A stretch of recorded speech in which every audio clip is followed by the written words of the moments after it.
Our travels take us to Sutjeska, a river carved into a beautiful valley which separates the mountains Zelegora and Maglic. Our hitchhiker Sean claims that this is the most beautiful place she has ever seen.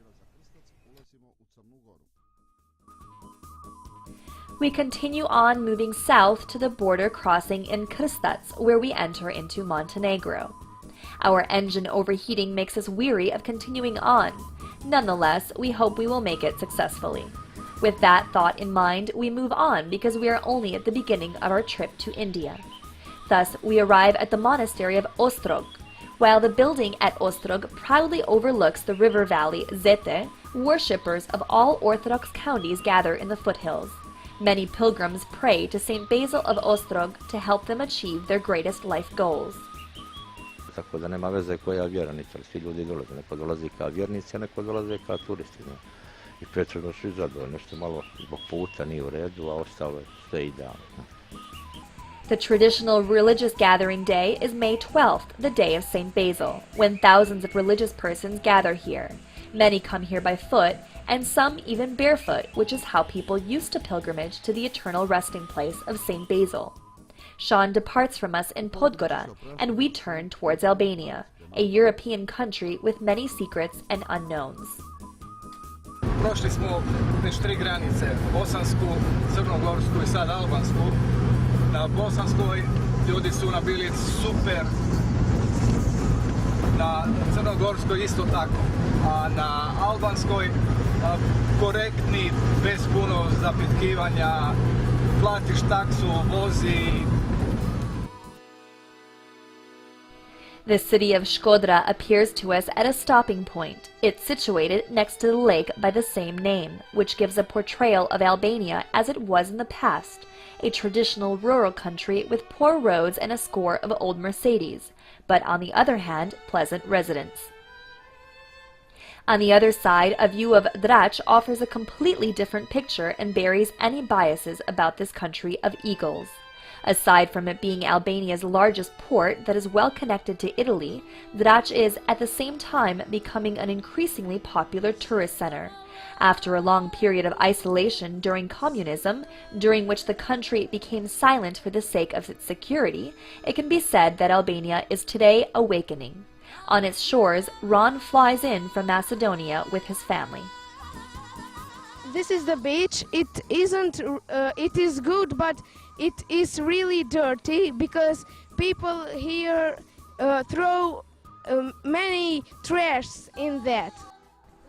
Aside from Macedonians, frequent visitors are certainly residents of Kosovo and other countries with large numbers of Albanian diaspora. Možda nema mjesto ušte nekoj 20 dana tako negdje, možda nema mjesto više za gosti. A misliš da će se graditi više? Jeste. Mislim da se gradi još poviše. Zbog što mu treba da se ugradi. A jel dolazi turisti?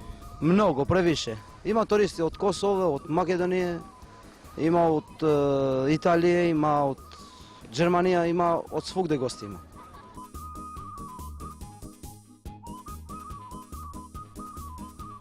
Even though the first tourism strategy was implemented in 2004, Drac's city beach is direct evidence of its success. Albania's tourist boom is attributed to its high-ranked exotic nature, which is produced by the fact that this country is still mystical and unexplored. Poor highways and the full-force construction of hotels are surely a disturbance for tourism development here. Foreign and domestic investors are building these hotels, and the construction of luxury villas is being planned.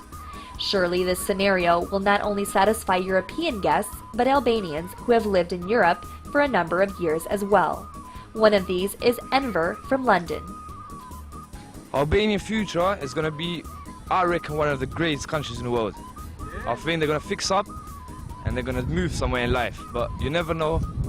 You never know, anything can happen. Many things built. Of course, there's a lot of flats built here, but that's about it really. Just flats and things, nice things in here, innit? But you don't see the country fixing up a lot.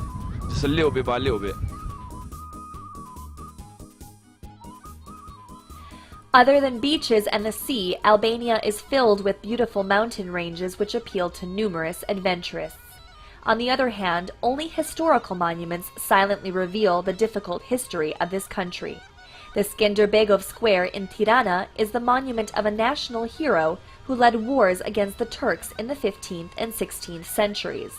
Following his death, the Turks reoccupied the land and held it until 1912, when it was proclaimed autonomous after the First Balkan War. 50 years later, in 1960, Enver Hoxha came to power. Reminders of his dictatorship still exist in every corner of the country.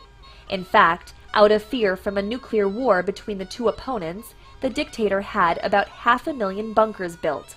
These bunkers are today tourist attractions. Despite the hardships of the past, the capital city of Tirana is rapidly changing. Day after day, new neighborhoods are burgeoning, streets are being paved, and parks are being revitalized, like the spread of mushrooms after the rain.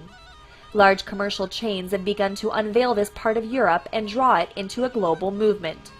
However, the standard of the average Albanian is still low, with an average monthly income falling at about €250. Regardless of this, one's automobile is here, too, a status symbol. Most residents drive a Mercedes, which makes Albania the highest number of Mercedes given its population. This is a result of many Albanians who work in Germany, or as a result of the myth that Mercedes is the best car for these poor roads. Favorite gathering places for Tirana residents are parks and cafes, which make each day easier to endure. It was with this mentality that the mayor, Inik Edin Rama, ordered the painting of old walls with clear, vivid colors.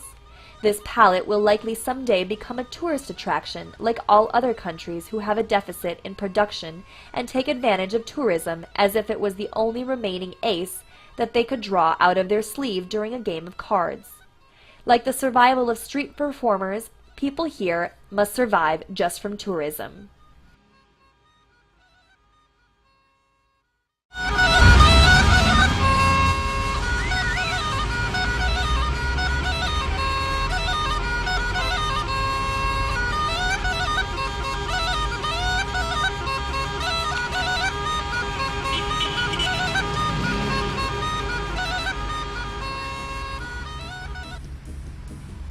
Along with the improvement of Albania's economy and its privatization, this country still has a plethora of problems like pollution, its water system, corruption, and the gap between the rich and the poor.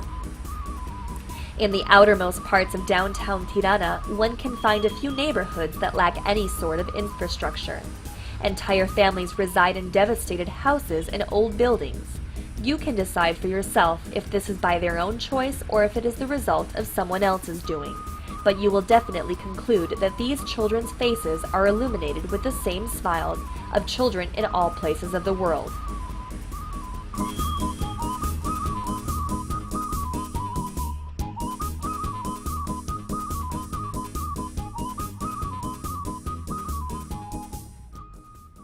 We head out of Tirana toward the mountains with the goal of entering Macedonia.